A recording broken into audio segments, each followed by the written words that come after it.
The dogglaपन of the modern society and success.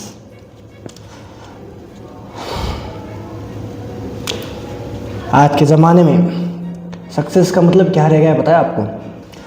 अच्छा घर, महंगी गाड़ी,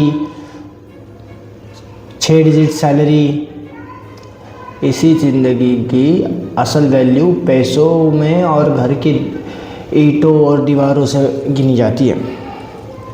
पर कभी किसी ने ये सोचा है कि भाई राजा का बेटा अगर राजा बने तो उसमें उसकी मेहनत कितनी, उसका उतनी लेवल की सक्सेस कितनी, मतलब उसकी सक्सेस कितनी हो गई भाई। राजा का बेटा राजा बना क्योंकि उसके नसीब में वो था।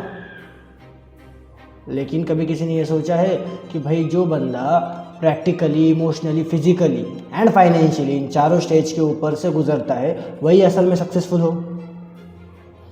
सक्सेसफुल का असल मीनिंग क्या है?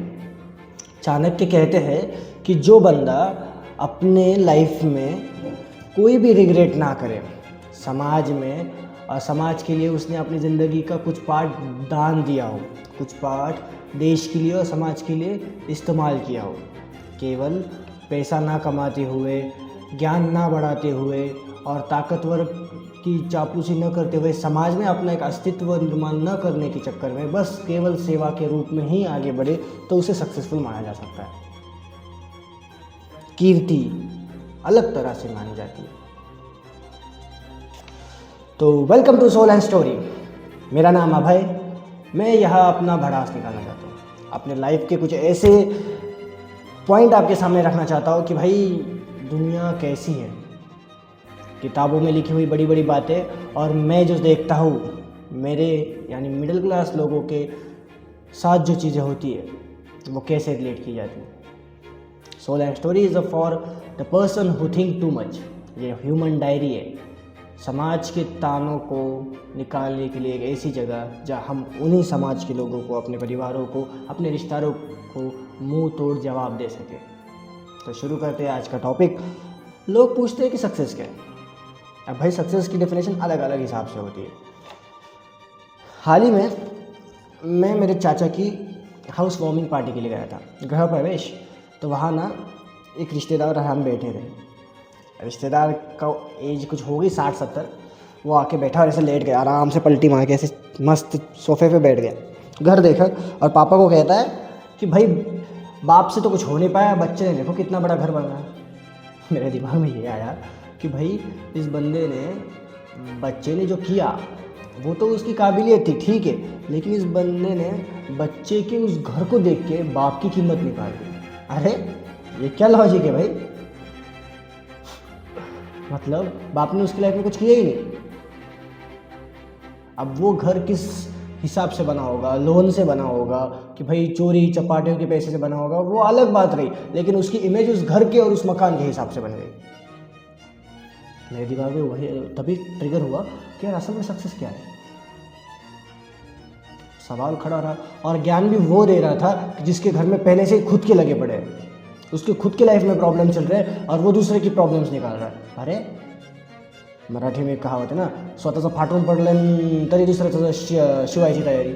खुद की फटी पड़ी है तो खुद का सी होना भाई, दूसरों के घर में क्यों जाते हो झांकने।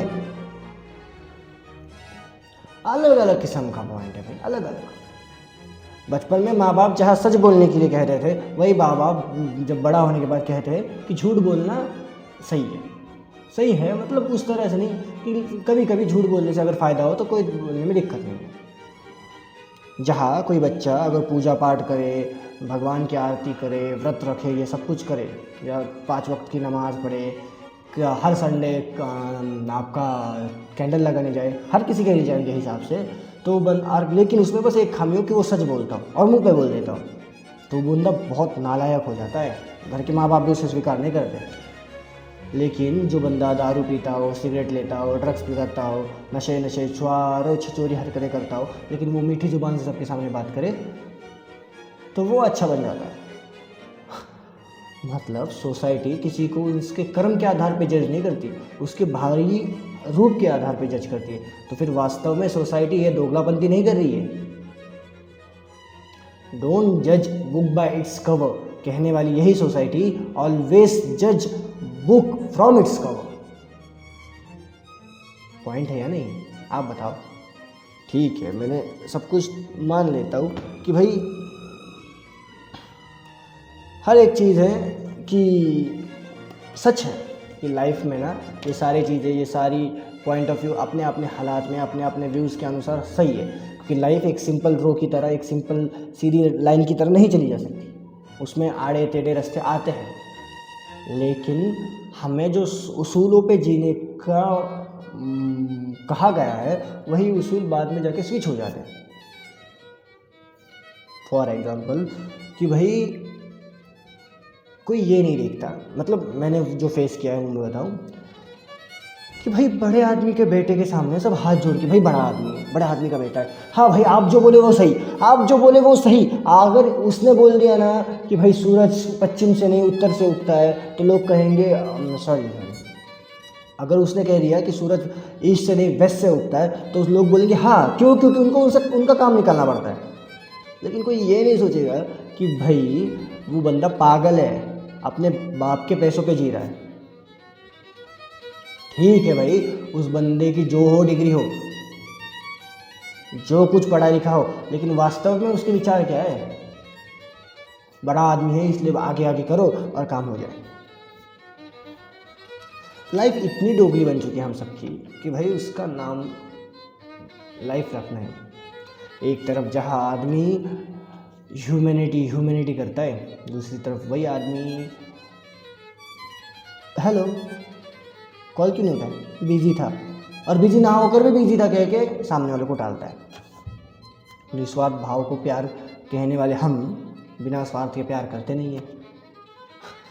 हर एक बंदा अपने अपनी ज़िंदगी का सबसे बड़ा दोगला बन के रहता है। दोगले तो हम भी है, जिन्हें ऐसा लगता है कि दुनिया दोगली है, दोगले तो हम भी है, क्योंकि हमारा भी जो रूप है वो 3 तरह से बदलता है। समाज के सामने अलग होता है, दोस्तों के सामने अलग होता है, परिवार के सामने अलग होता है। हम भी तो अपने बाह्य रूपों को छुपाते रहते हैं, मतलब 3 तरह से हम खुद को दुनिया के सामने दिखाते हैं, परंतु दुनिया से चाहती है कि वो एक रूप में आ जाए। पहले खुद से तो स्टार्ट करो। मैं भी अभी कोशिश ही कर रहा हूँ, लेकिन लाइफ ना अलग किस्म से चलती है। मतलब अभी जैसे मैंने कहा रिलेशनशिप के बारे में, लोगों के बारे में, मुझे एक कहानी दिमाग में आती है कि एक फूल रात में डर लगता है, इसलिए ना दिया उसको हमेशा रात में ऊर्जा देता था, प्रकाश देता था, उसका डर हटाने के लिए। लेकिन वो प्रकाश हटाने के चक्कर में वो रात भर वो दिया जलता है।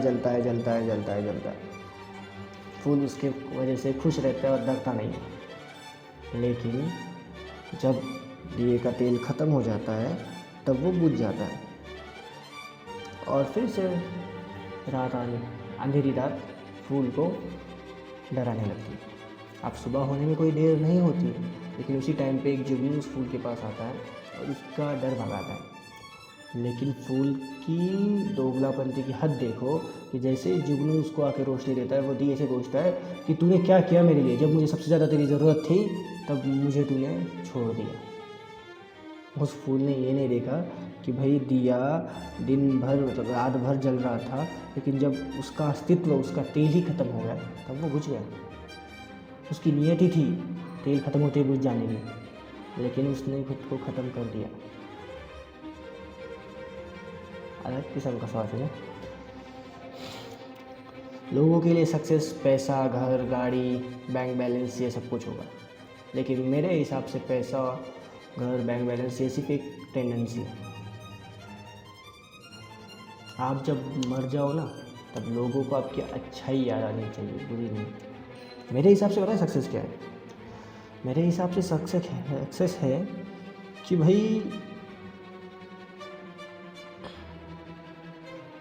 आदमी को अगर किसी ने कहा कि तुम्हारे कर्म तुम्हारे ऊपर वापस आ जाएंगे, तो उसे वो श्राप नहीं वरदान लगना चाहिए, क्योंकि उसे ये रियलाइज़ होना चाहिए कि मैंने कभी किसी का बुरा किया ही नहीं तो मेरे साथ बुरा होगा ही नहीं। अगर ये फीलिंग अगर सामने वाले बंदे को आ जाए तो भाई वो सक्सेसफुल है, क्योंकि ज़िंदगी गुमनामी में जी जा सकती है लेकिन मौत नहीं,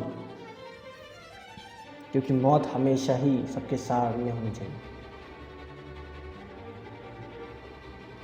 क्योंकि सक्सेसफुल व्यक्ति की मौत भी बहुत ज़्यादा ऐशो आराम से युक्त होती है। क्यों, सही बात है कि नहीं? कमेंट में बताना। और अब अगर आपको ऐसा लगे कि आप भी किसी चीज़ से फ्रस्ट्रेटेड हो तो प्लीज़ इस ह्यूमन डायरी का इस्तेमाल करो। मुझे बताओ आपकी कहानी, मैं लोगों के सामने रखूँगा आपका एंगल। लोगों को भी तो जानने दो कि भाई असल में लोग क्या सोचते हैं। यही मेरे चैनल की खासियत बनाना चाहता हूँ मैं। Welcome to the human diary, the soul and story.